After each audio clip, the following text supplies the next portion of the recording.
Okay, hi guys. So just came up to the workshop today to take the Land Rover out for its first drive after doing the cylinder head gasket, and I messed about with the idle and the timing. I checked again and it's all perfectly fine. And I went out for my drive and it was, yeah, brilliant fun. It's pulling pretty well.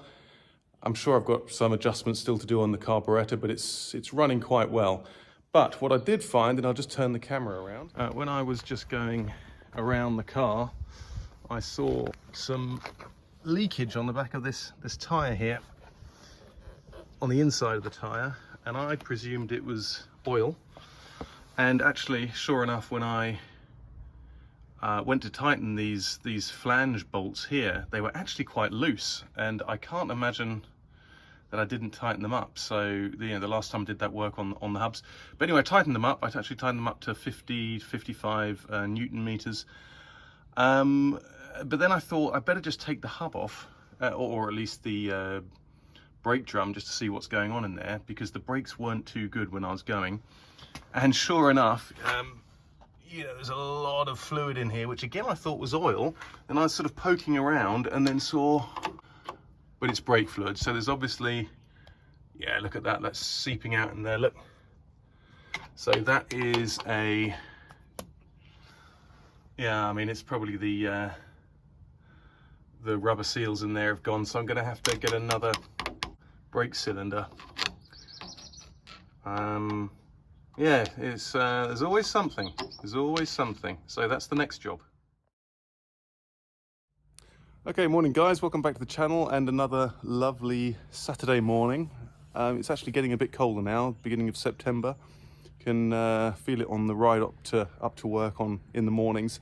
Starting to put a jacket on as I've got on today, but it's I think it's going to be quite warm today. So I am up at the garage, as I'm sure you've guessed, and need a haircut too. But anyway, I'm going to crack on with the Land Rover and see if I can get the rear brake cylinder fixed today, so I can actually drive the car safely. It was a bit hairy actually when I last drove it, because obviously the brakes are a bit spongy, and I did sort of notice it but ignored it, and then realized they were leaking when I came back from my drive. So luckily there were no emergency stops on the way. Let me see. So this is what I have. I mentioned it on Instagram that this is an OEM TRW Lucas wheel cylinder or brake cylinder, and it's mega heavy, I must admit, and it cost, with shipping, 94 euros. So I know they're a little bit cheaper in the UK, but not a huge amount cheaper. I think they're like 60 or 70 pounds. So, you know, this is in reality what I should have done in the first instance when I was buying them, but I didn't. I bought the cheaper versions, sorry. And well, I say I paid the price. I mean, they did work, but I don't know if it, oh, for God's sake, get out of there. I don't know, maybe had I bought the more expensive ones at the time, whether they would have lasted longer, because they haven't had much use. You know, as I say, a few hundred miles over the course of, God knows, 6 years or something. But it's just the seals have obviously perished. So when I take the old ones out, or the old one, because I've only bought one at the moment, and as I say, it's that side there, I'm going to see if maybe I can get a repair kit for it, because it would be a shame to have to throw it away, because it's just waste, and I really don't like wasting stuff. So yeah, that is the plan for today.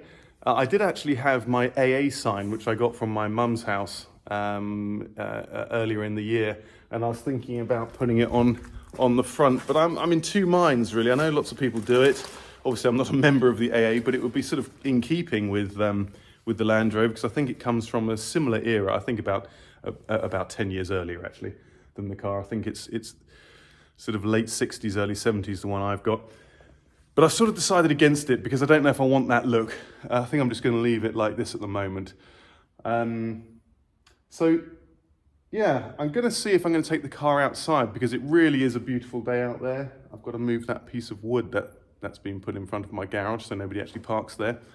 But I think it's going to be nicer to work outside in the sun. I'll also have a bit more space, because as you can see here, there's there's not much space there. And it's nice to work with space. So let me uncover the car and get my work shoes on, obviously, and we can get cracking.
Yeah, there's a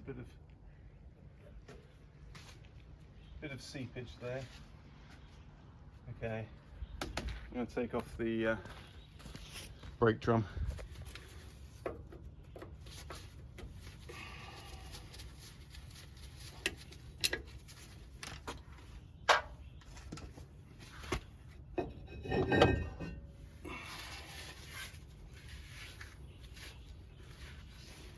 Okay, I don't know if you can see that, but there's no dripping on the inside of the drum, which is good. You remember from last time it was just completely caked in grease and brake fluid.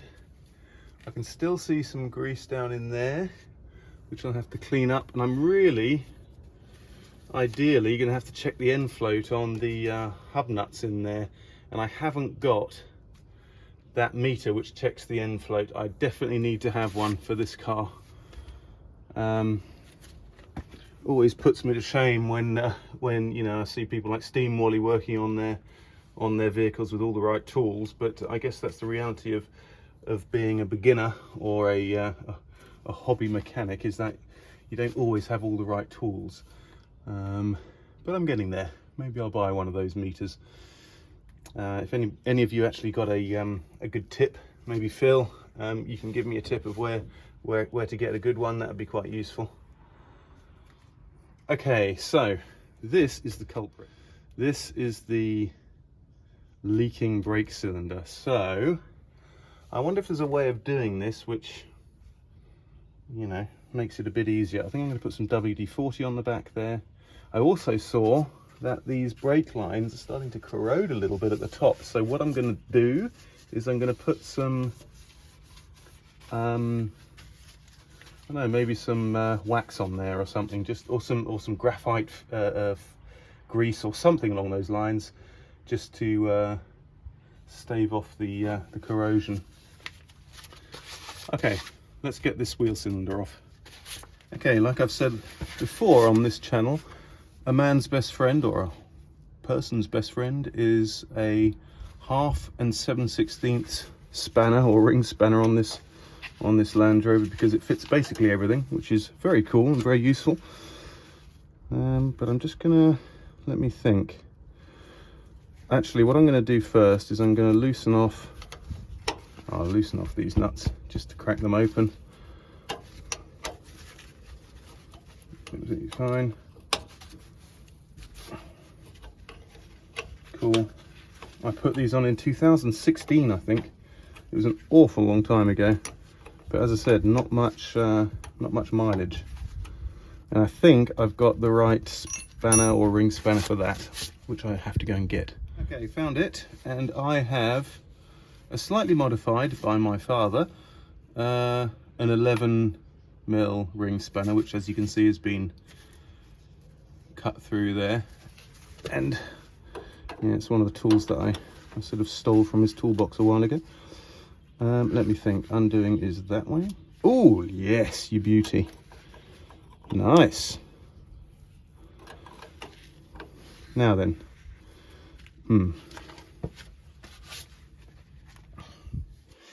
just thought I'd get some paper there just in case it leaks.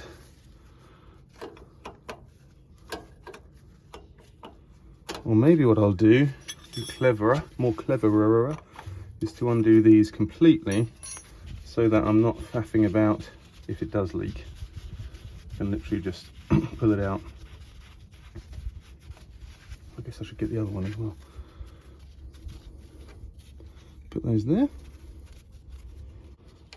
Doesn't look like I've got any washers on. Oh, I have got washers on there, yeah, cool. Maybe they should be spring washers. I mean, they've never come undone over all of the miles that I've done, which is next to nothing in the last couple of years, few years. But let me know if they should be spring washers back here. I've just got flat washers, I think. Which are probably going to be okay.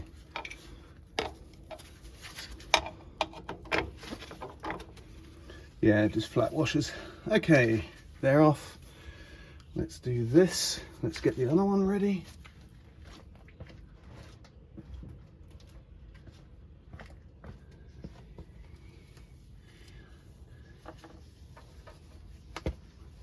I might be able to use that handy little nipple thing there to cap the brake feed. And who knows, maybe that's what it's for. It is, yeah, it is coming out. Okay. I didn't really know what to expect really, but I guess yes, it will come out.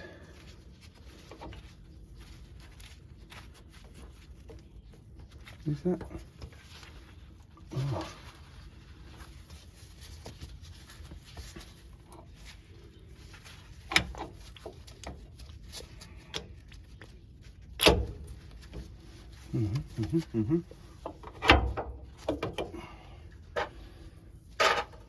Okay.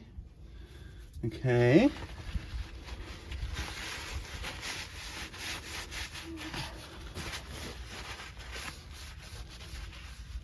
So it's not splurting out, which is useful. Let's have a look there. The end of that looks a little bit buggered, to be honest. Why does that look like that? Oh, no, it should do. That's fine. Okay. I must say it's still all looking pretty good in there. No reason why it shouldn't, I guess, but nice to see it is anyway. And I'll be interested to see how much I have to bleed the brakes, because that's a bit too much. Because yeah, not that much came out. Depends how much air has gone in, obviously.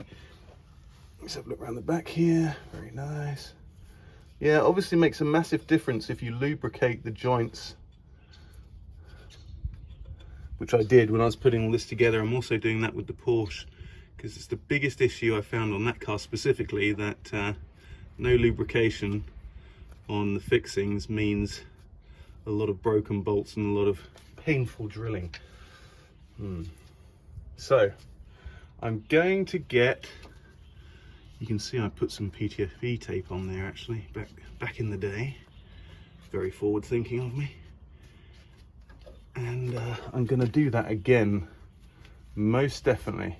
So let me grab the PTFE tape and take this stuff off, and I shan't bore you with that, and I'll be back in a minute.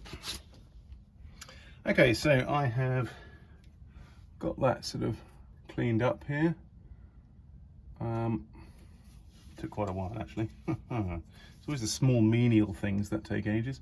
So I'm just going to put some PTFE tape around, and I have to be sure to put this on straight to start with, but also against the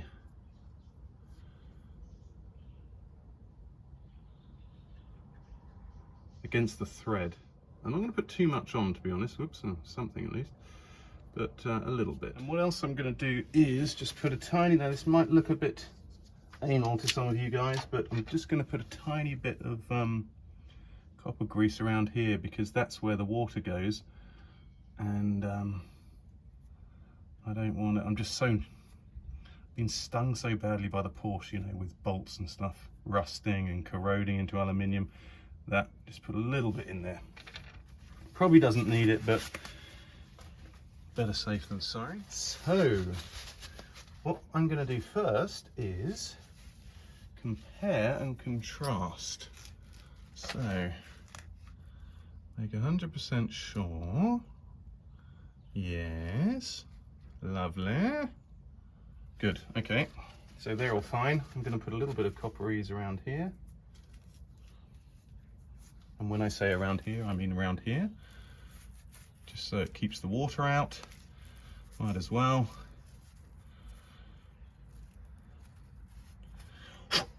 Check that for that. Put her in.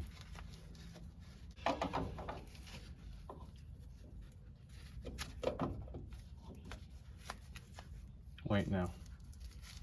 That way round. Haha. Let's get it around the right way. And obviously I'm doing this with the brake pads. Oh,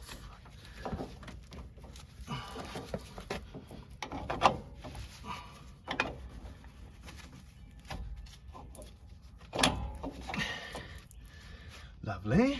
Would I want to do this on the side of the road? Probably not, but I think with old Land Rovers, I don't know what you guys say, what to put in a you know, like a medikit for the Land Rover in terms of parts, but I think at least one or two, regardless of how expensive they are, one or two brake cylinders and some and a means of changing them in the car, because had this happened on a journey, and I guess you can't really predict when it happens, then it's very useful to be able to do it on the side of the road. I don't know if there's a torque wrench setting for these, but I'm just going to nip them up. There's no point over tightening them, and I'll check them in a while. Yes, now you can see the error of my ways, because what I should have done, and I'm actually going to do that, I think, is without bending the crap out of this brake line, I'm going to take that off again. You live and learn. Like I said on my videos with the changing of the cylinder head gasket, you know, a couple of you guys, or one actually, wrote in to say, why didn't you do this, that and the other at the time? And I was like, well, in hindsight I should have done, but working on this car in many aspects, although I've restored the entire thing, I'm still, you know, learning as I go. And through every job you do, you learn a little bit more about the car, which is very cool, of course. And you realize the sequence in the things you know, the ideal sequence in the jobs that you do. Let me see, is this going to go in there? Yeah. So it's just, you know, learning on the job, as it were. And I haven't learned, I haven't been taught to be. I'm not a taught mechanic. You know, it's sort of all self-taught, and with your help, really. You know, videos on the internet and so on. Now, let me make sure this is going in properly, because I can't. So basically what I'm saying is I'm learning on the job, and I'm always open to helpful and constructive criticism and tips, which is why I always write in my videos. Let me know your thoughts, look forward to the chat. And I do mean that. I read all of your... Now then, I'm a bit concerned that that's... I read all of the comments. I basically, at the moment, respond to pretty much all of them. But I really enjoy the tips and the chat. Right. That seems to be going in quite well. I hope that it isn't cross-threading in any way. That looks good. Nip that up nicely, not too tight because I want to be able to get it undone again. And are my washers still there? Yes, they are.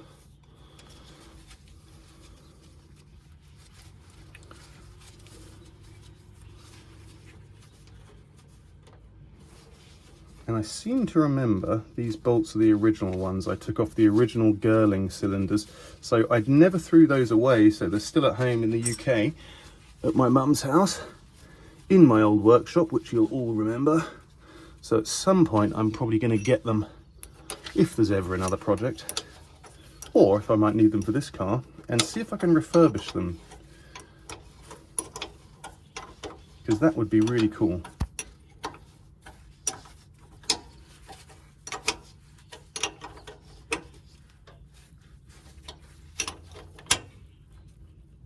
Okay, that is that. Okay, so look at that as a coincidence. I've had this on my shelf for a good long while. It's a brand new bottle, and it's the same brand. So I'm going to put this over here, and you can see, actually, let's have a look. It's down a little bit. It's down a little bit through that. Looks a bit bent, actually. I have to sort that out, but yeah, it's down quite a bit.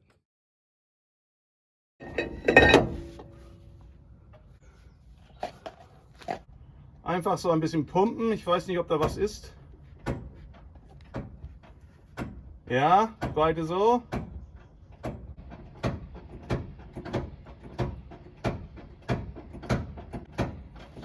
Okay, danke.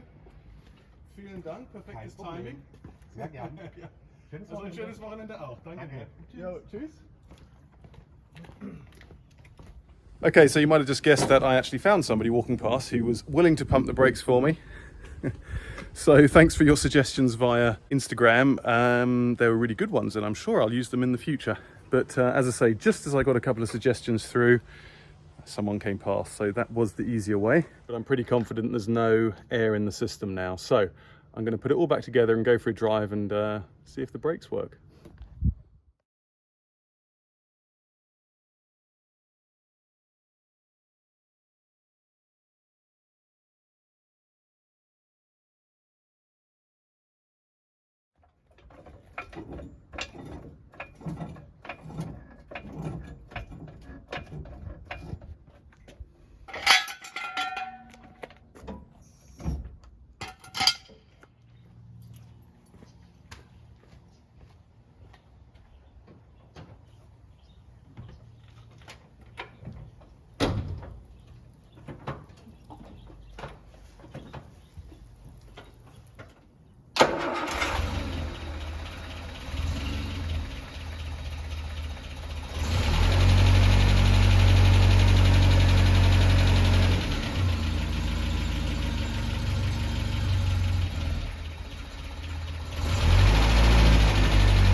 Okay, so I should have used some choke to start, really. I realised I hadn't pulled the choke out, but it started all right. Everything's back together and I'm going to go out for a drive. Okay guys, so it's good to be out driving again, but the first impressions are the brakes are horrendous. Worse than they were before, so yeah, probably still air in the system, and doing it on my own isn't the best way, so it's still drivable, it stops, but I really need to bleed, I think, all of the brake cylinders rather than just one, so I'll need to do it again. But guys, I really must say the Land Rover is driving really nicely. The engine's sounding really good. So I'm pleased about all the work that I've done. And yeah, happy days.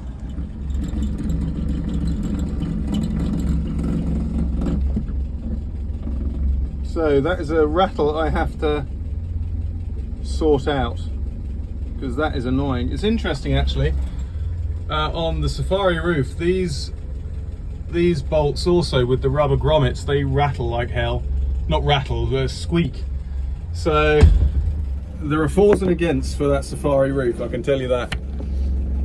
But having just been out, oops, let's turn the car off. So I've just got back to the garage after a bit of a drive around town. So it is running really well. It pulls beautifully. One of you guys on the last video, I think, commented that the idle's a bit low, and you're probably right, because the charge light comes on in tick over. So I do need to nip that up. I'm just going to bring up the the idle speed using that that little screw on the back of the carburetor, just so the arm doesn't go back down so far. It also smells quite a bit. It's running well, but it is a bit smelly. So one of you guys, I can't remember the names, but I mean, all of the comments are just really useful, because one of you was saying, the sequence of doing stuff, which I'm learning as I go, so I'm not a trained mechanic in any way. Yes, it's all logical, but I learn a lot from you guys as well. So setting the timing, then setting the tappet clearance, and then doing the carburetor is obviously the sequence in which you set the engine up. And I have been doing that, but I think I've been doing it, I haven't really known in my head that that's the sequence. So after I've run this in, which is going to be, I don't know, maybe 100 miles or so, which is probably going to take me ages in this, I will go through and do that again. So I'll check the timing. It'll probably be fine, because the timing, I think, stays the same. And then I'll do the tappets again, and I'll do the mixture. But as I say, I think it's running a bit rich at the moment. And I don't know what you guys use as a trick, but I mean, I can obviously check the spark plugs and check the exhaust if it's not too black for carbon. But I think doing it both smell and using your senses to set the carb is, I guess, the only way. If anybody's got any good tricks about setting the carburetor and the mixture and the idle and so on. I remember Steam Wally, he did quite a useful idle speed tutorial, which was turning the lights on idle, and then setting the carburetor so the charge light doesn't come on with the lights on, because obviously the alternator is working quite hard. But that's all to do. So I'm gonna do little things today, maybe not much at all, because it's, I don't know, midday or maybe a bit later. I'm going to sort that rattle out, so I'm going to line those clamps for the crank handle with some kind of felt or something, and then maybe have a look at the idle as well, the mixture on the carburetor, knowing that I'll probably have to do it again once I set the tappet clearance. But anyway, that's what I'm going to do. I don't know if I'm going to do any of that on video. Let's see. If I don't, then I'll see you next time. Thanks for all of your help, guys. As I say, it's I couldn't do it without you, really. It's really useful information that I get from the comments and stuff. There's so much knowledge out there, and it's just sort of using the channel to sort of tap into that knowledge, and it's really from people all over the world. Everybody knows something or a lot about these cars. So thanks again. I'll see you soon. Okay guys, just before I go, I thought I'd show you this, because I took apart the old wheel cylinder. I say old in inverted commas. It's not, I guess it's about 6-7 years old, but it's not been used much. Anyway, the way these ones are put together, and I don't know how the TRW ones are put together, but there's this section here, and then I think just glued onto the back are these rubber seals, and then it goes into there. So I was just checking over these rubber seals. And I don't know, don't look too bad. They certainly look like they sealed inside, but the side which had the leak, when I pulled this out, it wasn't attached to this seal. So I'm guessing all that happened is that the glue that they use, and I don't know if anybody can correct me on this, I guess all they do is they put some kind of a glue on there, and then that acts like that. So yeah, maybe the slightly more expensive ones that I have, the original ones, they have, I don't know, better glue, or whether they have a different system. It'd be interesting to know. The ones that, the Girling ones, the original ones I had with the car, which are in Kent, you know, in the UK, I never took them apart to check. But here, look, and you can see here, actually, this is, it's actually quite corroded, this one. It's just cheap metal, I guess, or cheap, not cheap metal, but cheaply plated, maybe zinc plated or something. But that was the one that was leaking, as you can see, and it has corrosion on it, whereas this side is absolutely clean. So I guess if I wanted to repair this, then I'd have to rub that down. I would have to plate it and then somehow stick that bung back on the back. But for the sake of how, I guess, poorly they're made, I just wouldn't bother putting it ever back into the car. What I'll end up doing is to, over the course of time, just replace them all with the original spec Lucas ones. So anyway, now I'm really going. I thought that might be quite interesting for you, so see you next time.